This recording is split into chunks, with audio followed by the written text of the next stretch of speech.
Hello everybody, I'm GG and welcome back to this tutorial series, and in today's episode I'm going to show you the best way how to do cooldowns.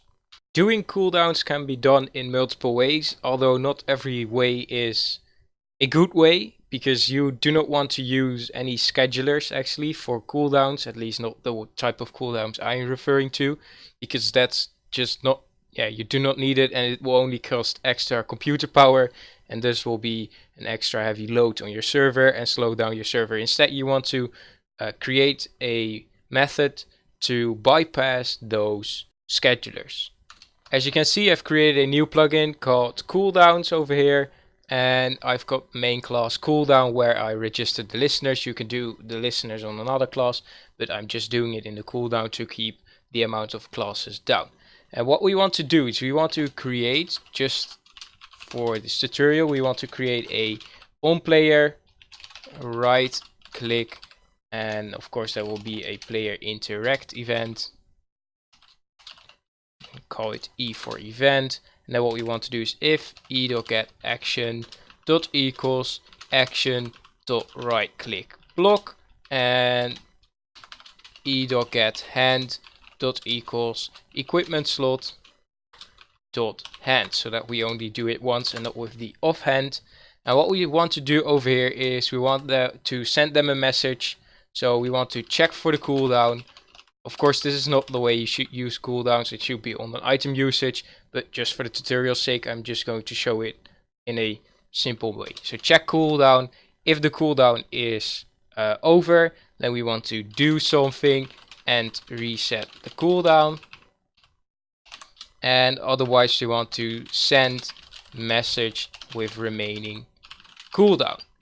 So as you might have known from the previous Bukkit video with the cool util trick, we are going to make such a utility class again, and I'm just going to create a new class in the main package, and just for the simplicity I'm going to call it capital C capital M for cooldown manager, and I'm going to press enter. And inside of here we want to keep track of the cooldown, so we are going to make a public static hash map of type UUID. And UUID is like a string which you can identify a player with, and then a double for the cooldown. So we're going to do cooldowns. We're going to call that cooldowns.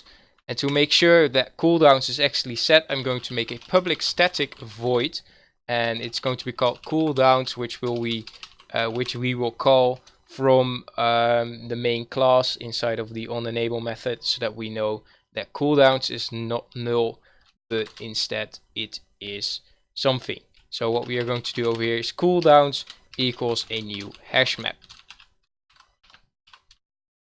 Okay, so setup cooldown, we want to call it from our main class onEnable over here, and that way we now have a way to store the cooldowns. Yeah, now it's done, sorry.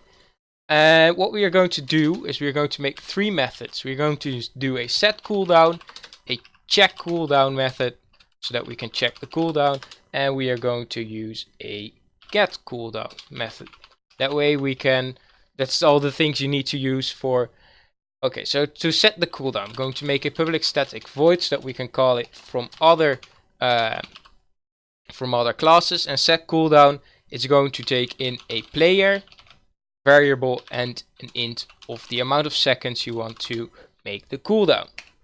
Okay, so the cooldown, we're going to do the cooldown with we're going to make timestamps, and timestamps are like the amount of milliseconds that have passed since the system started. I guess it was somewhere in 1970, so way back, but by comparing the amount of current milliseconds now and the amount of current milliseconds from our timestamp, we can see how much time passed. So we're going to make a double called delay, and the delay is going to be those current milliseconds, so that will be now.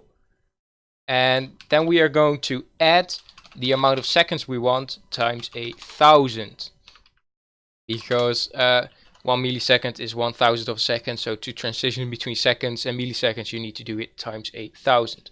And then we are going to do cooldowns.put player.get unique ID, so the UUID and then the delay.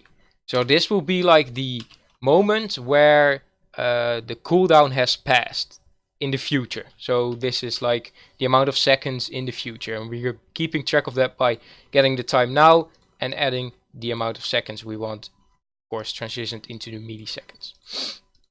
Okay, so for check cooldown, what we want to do is we want to do public static boolean, because we want to know if it's true or false, whether the cooldown has passed or not. Check cooldown for the player. Of course, you can do this with multiple cooldowns, but I'm not going to tell you how to do multiple cooldowns because that's kind of like a challenge for today's video. If you cannot figure it out, just join the Discord. The link is down below in the description box. Okay, so cooldowns dot contains key, because if the player did not have any usage of the right clicking yet, then the hash map will not contain the player. So we're checking if the hash map contains the key of that. If it doesn't contain it, then the cooldown hasn't started yet, so they're not on cooldown.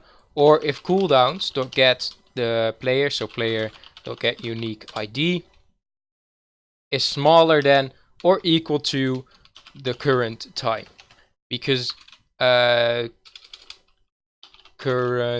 time millis, like this. Then we want to return true, of course, because the time keeps increasing, so there keeps on being more and more milliseconds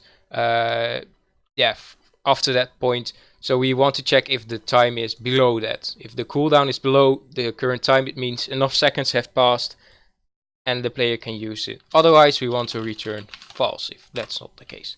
So return false. And I'm going to move get cooldown up here because it makes more sense to put get and set next to each other. Okay, to get the cooldown, of course, we are going to do a public static integer because we want to know how many seconds there are left, not milliseconds, but seconds. Get cooldown, and then we are going to get the player. What we want to return is and this is going to be a little bit of a mathematical thing, because we want to go from milliseconds to seconds again, but we want to have full seconds, so not 15 seconds, 0.657 or something like that. We want to around the seconds. So what we are going to do is we are going to do math.round, and then the float, of course, is going to be the cooldowns.get player.get unique .get not .get like that, player.get unique ID, and then we want to subtract from that the system.current time milliseconds, because this is what it should be and this is in the future, and this is what it is now. So by subtracting the future timestamp by the timestamp it is now, we will get the time in between, the remaining cooldown time, so to say. And of course we have to divide this by 1000, because otherwise it will be in milliseconds, and we want to have it in seconds. And then we want to add another bracket over there. And math.round isn't a integer, it's just a rounded thing. So what we want to do is math.toInt exact of the long value over here, and then we should get the amount of seconds. So just to clarify, this is the amount of seconds that are left. We round it off, and then we kind of cast it to an int over here with the math class. So the math is like a utility class. Same with this. Okay, so that's it for the cooldown manager. So now we go back to the cooldown class, the main class, and of course here check cooldown. What we want to do to check the cooldown is we want to ask ourselves if cm.checkCooldown from e.getPlayer is true, so we do not have to do anything else. Then what we want to do is e.getPlayer.send message used, or just used, and we want to set the cooldown again. So cm.setCooldown. Player, of course, is going to be e.getPlayer. In seconds, let's just do 10. And if that's not the case, so if the cooldown is still on, then what we want to do is we want to send the player a message.